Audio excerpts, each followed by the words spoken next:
Today on the Paper Talk, we're going to be looking at the potential signing of a big-name striker for Manchester United in the summer. We're also going to be looking at Barcelona being in for one of our defenders and Ralf Rangnick speaking about his lack of striking options. Let's check it out.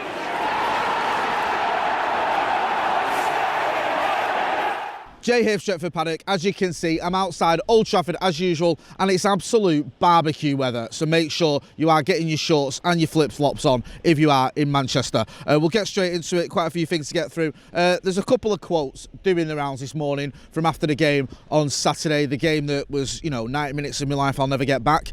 United drawing 0-0 with Watford. I think if it was still playing now, it'd still be 0-0.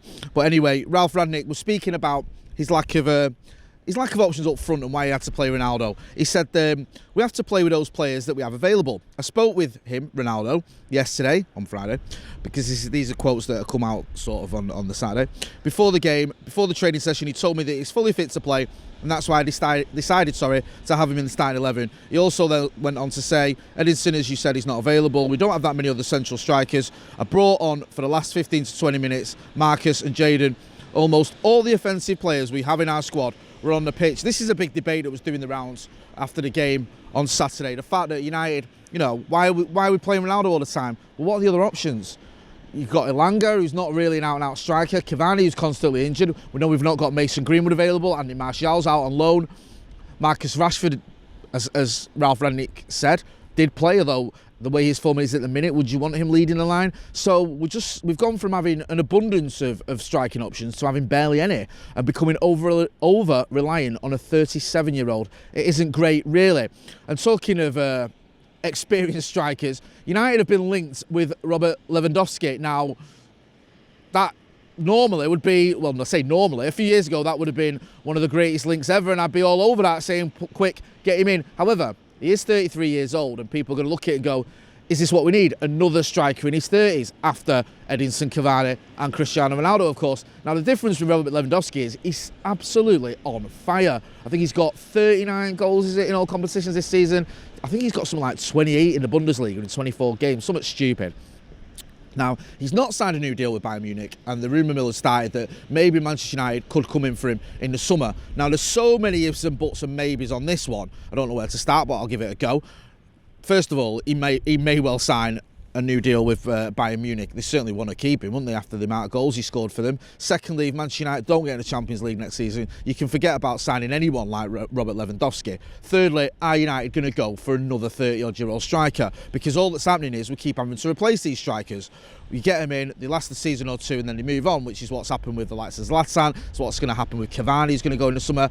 And it's what's going to happen more than likely with Cristiano Ronaldo as well. So it does seem like these short-term fixes aren't really getting us anywhere, but it is Robert Lewandowski. So if there is any fire to that smoke, you can't help but get a little bit excited about that one because he's such a prolific striker. Should have won the Ballon d'Or a couple of seasons ago when I think he got cancelled because of COVID or whatever. He was the hot favourite. I mean, he's won a lot. He's on fire.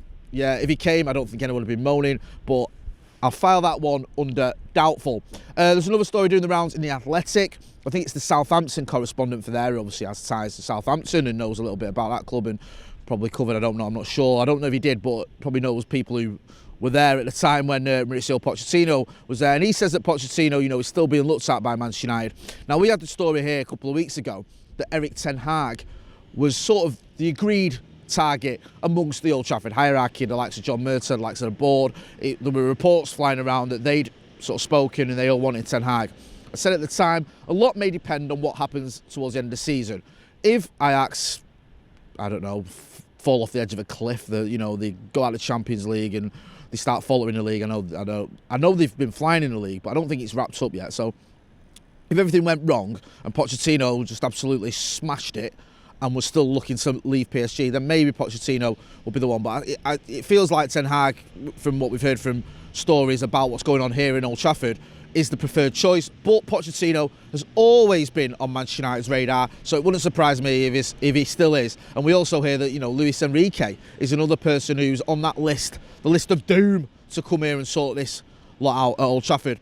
On the outgoings front, Eric Bailly, yes, the box office hero that is Eric Bailly, if you can call him that. He's wanted by Barcelona, according to some reports. They're looking at him. He's not really been getting many games, has he? There's sort that he's a little bit unsettled. He did sign a new deal not that long ago, but he's way down the pecking order. Rafael Varane's moved him further down the pecking order, and it's not really likely, I don't think it is anyway, that he's going to start anytime soon, and certainly not in the big games, and which every game's a big game now, isn't it? Unless there's injuries. So Eric Bailly could be on his way out, and he could be going to the new camp. So we'll keep you posted if that happens. We'll keep you posted on the Lewandowski front. We'll keep you posted on anything. As always, we'll always have all the breaking news here first at Stretford Paddock. So make sure, if you're not doing, you are subscribing to the channel. Hit that subscribe button. Let's get to 700,000 subscribers by the end of the season. With your support and help, we can do it.